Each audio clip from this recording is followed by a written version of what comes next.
هذا الذي يذكر آلهتكم آیا دا هغه سړی دی چې ستاسو بوتان یادوي ستاسو خدایان یادوي لات او منات یادوي عزا او هبل یادوي هغې پسې خبرې کوي بوتانو پسې خبرې کوي هذا الذي آیا هغه سړی دا دی یاره همدغه سړی دی خبرې رښتیا وه چې او دغه سړی دی خو انداز یې غلط و انداز یې د سپکاوي و انداز یې صحیح نه و د گفتگو انداز یې ادب والا نه و انداز یې د بې ادبۍ و هذا الذي آیا دا هغه سړی دی چې کله دا خبره وکړه الله رب ذوالجلال حبیب علیه السلام ته فرمایي دا کفار په تا پسې ټوکې کوي دا په تا پسې استهزا کوي دا په تا پسې خندا کوي دا تا په ټوکو باندې نیسي ای محبوب علیه السلام انا کفیناک المستهزئین د دې ټوکو کوونکو دپاره ستا د طرفه زه کافي یم د دې علاج به زه کوم الله رب ذوالجلال د هغه کفارو رد وکړو چې هغوی د حضور تذکره وکړه خو په بې ادبۍ سره وکړه خبره که هر څومره رښتیا وي خو چې انداز درست نه وي انداز د بې ادبۍ دې ته کفر ویلی کېږي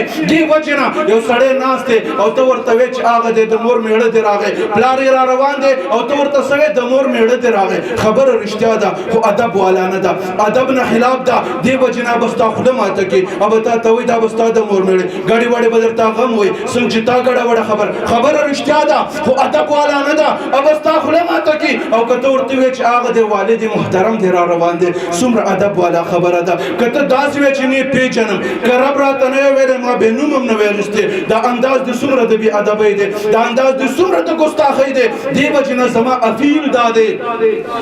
زما فریاد دلته دا دی چې خپل بچو نه بې ادبه مو جوړوئ ملا هم ترې جوړ کړي او بې ادب هم جوړ کړي هغه پخپله جهنم ته روان دی په ورځ د قیامت به ستا شفاعت څه وکړي دا دې وجې نه دا انداز د بې ادبۍ دی د حضور نامه چې اخلي د حضور تذکره چې کوي بیا د حضرت عباس رضی الله عنه نه تذکره زده کړه د صحابو تاریخ وګوره د هغې سیرت وګوره حضرت عباس رضی الله عنه د محبوب علیه السلام تره مبارک دی د حضور علیه السلام نه عمر زیات لري هغه عباس رضی الله عنه متعلق محبوب علیه السلام فرمایي وی ردو الی ابي عباس ما ته زما پلار عباس راولئ یاره عباس ته څه ویلی دی عباس رضی الله عنه ته خپل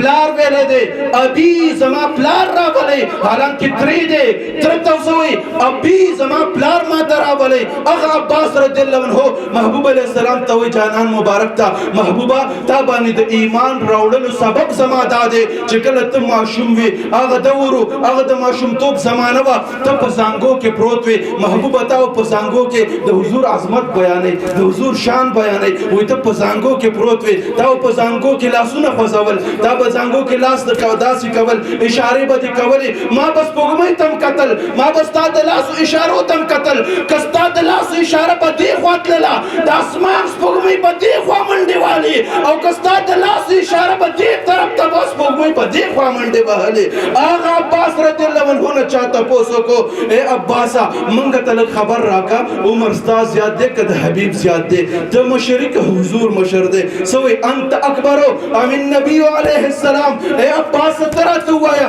ته مشر که حضور مشر دی نو تاسو نه تپوس کوم مشر څوک دی عمر د چا زیات دی عباس رضی الله عنه نه چې تپوس وشو که ما ورته نه تپوس وکړي موږ وایو عباس یې تره دی که نه هغه مشر دی هغه ټول محبوب علیه السلام په زانګو کې تشریف فرماو نو عباس رضی الله عنه مشر دی خو چې کله د حضور مبارک دغه تذکره د حضور علیه السلام متعلق تپوس د حضرت عباس رضی الله عنه نه کوي داسې نه و چې زه مشر یم که نه زما عمر زیات دی نه نه د هغه انداز څومره ادب والا دی څومره ادب کې خبره کوي جواب داسې ورکوي وایي ای تاسو مشرۍ خبره کوئ مشر څوک دی انت اکبرو ام النبي علیه السلام ته مشرې که حضور مشر دی نو واورئ د عباس اعلان دا دی هر چې د مشرۍ خبره ده هو اکبرو مشر حضور دی هو اکبرو مشر حضور دی پاتې شو د عمر خبره وایي عمر زما زیات دی څومره ادب عمر زما زیات دی خو مشر ځان ته نه ویم بې ادبي ده مشر حضور دی داسې ادب حضرت ابو دا اخیری روایت بیانوم حضرت ابو بکر رضی اللہ تعالیٰ عنہ بخاری شریف حدیث مبارک دے روایت کوي محبوب علیہ السلام زمون نه تپوس وکړو د غټ اختر ورځ وه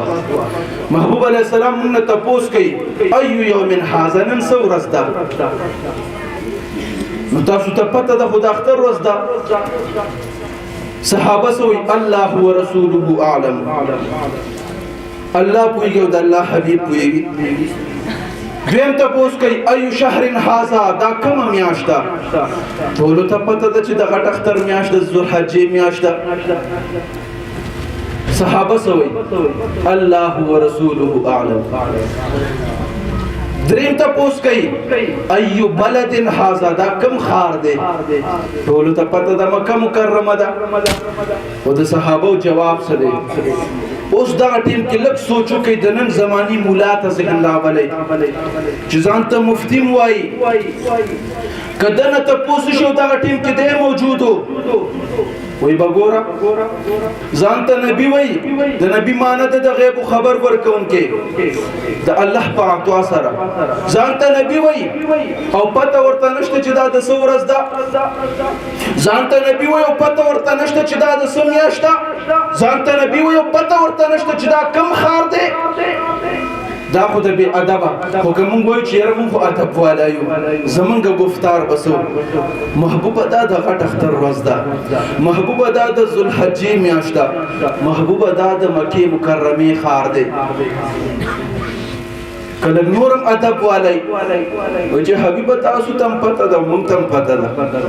وایو سره تاسو ته هم علم دی او مونږ ته هم علم دی تاسو ته علم دی چې د غټ اختر ورځ ده مونږ ته علم دی تاسو هم پوهېږئ او مونږ هم پوهېږو خو چې هغه ټیم کې څوک موجود دي هغه صحابه دي هغه ادب والا دي اهل سنت و جماعت چې ادب زده کړی د هغه صحابه ونه زده کړی دی هغه ادب والا صحابه موجود دي محبوب علیه السلام تپوس کوي دا کم ښار دی دا د څه ورځ ده دا کومه میاشت ده د صحابو جواب دا نه دی چې تاسو ته خو پته نشته دا جواب هم نه ورکوي چې حبیبه تاسو ته هم پته ده موږ ته هم پته ده نه د حضور تذکره چې کوي د ځان سره نه کوي تاسو ته پته ده مونږ ته پته ده ایو یوم هذا تاسو ته پته ده مونږ ته پته ده ایو بلد هذا تاسو ته پته ده مونږ ته پته ده ایو شهر هذا کومه میاشت ده تاسو ته پته ده مونږ ته پته ده نه نه صحابه دا جواب نه ورکوي چې تاسو ته پته ده مونږ ته پته ده د صحابه جواب دا دی الله ورسوله اعلم حبیب ستا تذکره چې کومه د ځان سره نه کومه چې تا تم پته ده ما تم پته ده ستا تذکره چې کومه د رب سره کومه الله ورسوله اعلم رب هم پوهېږي او د رب حبیب هم پوهېږي ستا شان جدا دی ستا شان بلند دی ته هغه حبیبي چې د ځمکې نه بیت المقدس ته ځې د بیت المقدس نه لومبي اسمان ته دویم اسمان دریم اسمان څلورم اسمان پنځم اسمان شپږم اسمان سدرة المنتهى ته رسېږي جبریل در سره دی په سدرة المنتهى کې جبریل علیه السلام عرض کوي قربان محبوبه دا سدرة المنتهى ده دا زما د سفر انتها ده دا زما د طاقت انتها ده نور زبر نشم مطلب نور زما طاقت نشتا نور زما قوت نشتا مطلب دا دی حبیب ببر روان دی جبریل کته پاتې شو هغه جبریل علیه السلام چې هر نبی ته راځي ورته وایي چې مشکل ټیمي که څه حاجتي ما ته بیان کا ځکه زما رسۍ هغه ځای پورې ده چې ستا رسۍ نشته دی زه د رب هغه مقربه فرشته یم چې زه سدرة المنتهى پورې رسمه ته هغلته نشي رسېدی ما ته خپل حاجت بیان کا چې زه رب ته وړاندې کما کې ابراهیم علیه السلام ورته ځي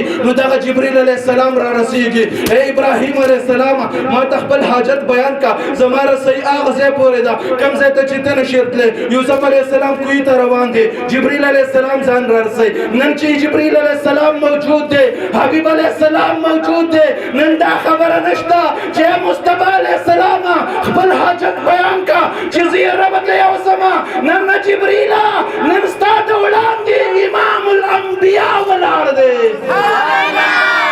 نن سید المرسلین ولاړ دی نن زما حبیب تپوس کوي اے جبریله هر پیغمبر لته تللی چې خپل حاجت بیان کا چې زه ستا حاجت یوسمه ځکه ته هغه ځای پورې نشدلې کوم ځای پورې چې زه رسېږم نن حبیب علیه السلام ولاړ دی هغه جبریل ته وایي ای جبریله نن ته ووایه که څه حاجت دې وي چې رب له اوسمه ځکه ستا رسوي هغه ځای پورې نشته کوم ځای ته چې زه روان یم دا زما د حبیب علیه السلام مقام دی هغه د عرش مېلمه هغه د لامکان مېلمه هغه چې موږ ګرځو نو د جوماته پورې زما ستا قدم تر د دوکانه پورې زما ستا قدم تر د حجرې پورې زما ستا قدم تر د دفتره پورې تر د پټي پورې تر د بازاره پورې او حبیب علیه السلام چې قدم پورته کړي په عرش برین قدم لګېږي هغه حبیب متعلق ته خبره کې او بی ادبی والا صحابه وی محبوبه ته د عرش ملمه د عرش ملمه د پرش والا سره ځان څنګه برابر منګ هغه عرشی ملمه خپل پرشیو سره څنګه یو شان کو حبیبه ته رب لا مکان ته بللې تم پويږي او ستار ربم پويږي الله ورسوله اعلم ربم پويږي او د رب حبیبم پويږي الله رب ذل جلال دې په دې خبرو باندې مونږ ته د عمل کولو توفیق را نصیب کړي الله رب ذل جلال دې طلباونه د دین سپایان جوړ کړي الله رب ذل جلال با ادب اهل سنت والا اهل سنت و جماعت والا چې د حبیب علیه السلام د عزت او د ناموس دفاع کولای شي چې کله د حضور په عزت حمله کیږي نو چې بیا د نورو په شان د بی ادبی الفاظ نه وي بلکې د حضور د عزت د پاره په فیضاباد باندې ولاړی جنډه پلاس د حضور د عزت او د ناموس جنډې بلند کړي او په هر میدان باندې هر سیدون کې نه وي خپل سر قلم کون کې وي او خپل مور او پلار او مال او جیداد هر څه په حضور قرباني الله رب ذل جلال دې دغه شانس بیان جوړ کړي الله رب ذل جلال دې د دین خادمان جوړ کړي الله رب ذل جلال دې په دې خبرو باندې موږ ته د عمل کولو توفیق را نصیب کړي واخر دعوانا الحمد لله